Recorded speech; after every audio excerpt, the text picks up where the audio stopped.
ہارون الرشید نے ملکہ زبیدہ سے خواہش کا اظہار کیا کہ میں آپ سے نکاح کرنا چاہتا ہوں، تو اس نے کہا میرا حق مہر ادا کر لو گے؟ اس نے کہا میں بادشاہ وقت ہوں، میرے لیے کیا مشکل ہے، بولو کتنا حق مہر ہوگا؟ تو ملکہ زبیدہ نے کہا کہ یہاں بغداد سے نہر کھدوائیں گے اور میدان عرفات تک پہنچے گی تاکہ حجاج کو پانی کی سہولت مل سکے۔ اس زمانے میں یہ چھوٹا کام نہیں تھا، بہت بڑا کام تھا، ایک ملک سے دوسرے ملک میں نہر لے کے جانا، پھر سنگلاخ پہاڑی علاقے۔ اس نے کہا مجھے منظور ہے۔ نہر کھدنے لگی، جب نہر مکمل ہو گئی اور سارے اخراجات کا حساب ملکہ زبیدہ کے ہاتھ میں جب دیا تو ادھر دجلہ سے پانی چھوڑ دیا گیا تھا، تو اس نے وہ سارے کاغذات یوں پھاڑ کر کے پانی میں پھینکتے ہوئے کہا ترکنا الحساب الی یوم الحساب، ہم نے اس حساب کو یوم حساب پہ چھوڑ دیا۔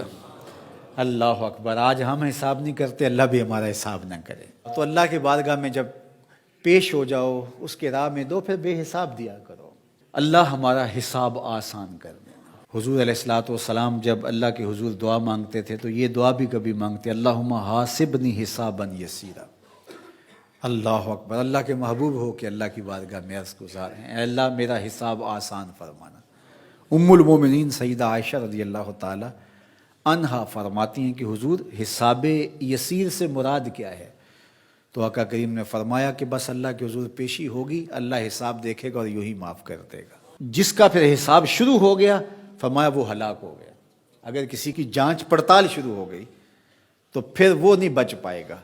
تو اللہ سے یہ بات عرض کرو کہ مالک میرا حساب یسیر فرمانا، آسان حساب، بلکہ مالک تو کریم ہے، تو نہ ہی حساب لینا، تو یوں ہی معاف کر دینا۔ تو اللہ کی بارگاہ میں جب ہم کہتے ہیں ربنا آتنا فی الدنیا حسنۃ وفی الآخرۃ حسنہ، تو حسنہ آخرت سے مراد ہوتا ہے مالک میرا حساب آسان ہو، فضا اکبر کے دن میں امن میں رہوں، اور مالک تو جنت میرا مقسوم فرما دے۔ اور آخری جملہ اس دعا کا وقنا عذاب النار، اور اللہ مجھے آتش دوزخ سے بچا لے۔ حسنات آخرت جب طلب کی تو اس نے دوزخ کے نجات کی دعا شامل تھی، کیونکہ جب دخول جنت کی دعا ہو گئی تو دوزخ سے بچیں گے تو جنت میں جائیں گے، لیکن الگ سے اس کا ذکر کر دیا گیا اس کی ہولناکی کی وجہ سے کہ وقنا عذاب النار، اے اللہ مجھے آتش دوزخ سے بچا لے۔ اللہ اکبر! حضور نے ایک دن جبریل امین سے پوچھا مجھے جہنم کے عذابوں کا ذکر سناؤ، تو جبریل امین نے کہا حضور اخف العذاب، سب سے ہلکا عذاب جو جہنم میں جہنمی کو دیا جائے گا وہ یہ ہوگا کہ اس کے پاؤں میں آگ کے جوتے رکھے جائیں گے۔ ویسے تو آگ میں ڈوبے ہوئے ہوں گے، آگ کے کنویں میں پھینک دیے جائیں گے، آگ کے پہاڑ ہیں، ایسی وادیاں ہیں جن سے جہنم بھی ایک دن میں 700 مرتبہ پناہ مانگتی ہے، لیکن سب سے ہلکا عذاب، اخف العذاب، سب سے خفیف ترین عذاب جو جہنمی کو جہنم میں دیا جائے گا، اس کے پاؤں میں آگ کے جوتے رکھے جائیں گے، باقی اس کا آگ میں بدن نہیں ہوگا، یہ سب سے ہلکا عذاب ہوگا۔ لیکن یغلی منہما دماغہ، ان آگ کے جوتوں کی شدت اور حدت اور گرمی اور حرارت اتنی ہوگی کہ اس سے دماغ پگھل کے ناک اور منہ کے راستے سے باہر آنا شروع ہو جائے۔ یہ سب سے ہلکے عذاب کی کیفیت ہے، جو سخت عذاب ہیں العیاذ باللہ۔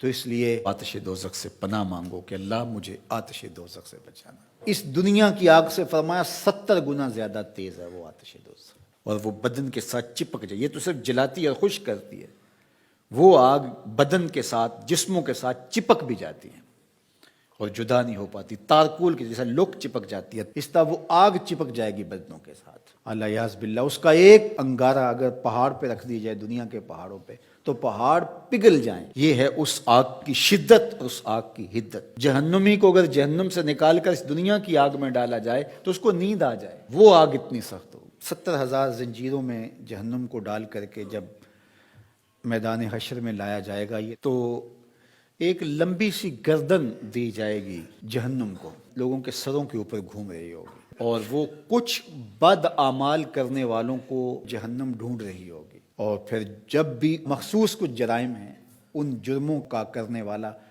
اسے نظر آئے گا تو وہ گردن وہاں سے دبوچ کے اس کو اپنے اندر پھینک لے گی، اور جب وہ انسانوں کے سروں پہ گھوم رہی ہوگی تو بدن تھر تھر کانپ رہے ہوں گے، کلیجے دہل رہے ہوں گے، کیا ہولناکی کا منظر ہوگا۔ تو اس لیے اللہ کی بارگاہ میں یہ تیسری دعا اس دعا میں شامل کی گئی، وقنا عذاب النار، اے اللہ آتش دوزخ سے ہمیں بچانا، اس دن کی سختیوں سے بچانا، اس دن کی مشکلوں سے بچانا۔ آئیے مل کے اللہ کی بارگاہ میں یہ دعا مانگ لیتے ہیں، ربنا آتنا فی الدنیا حسنۃ وفی الآخرۃ حسنۃ وقنا عذاب النار۔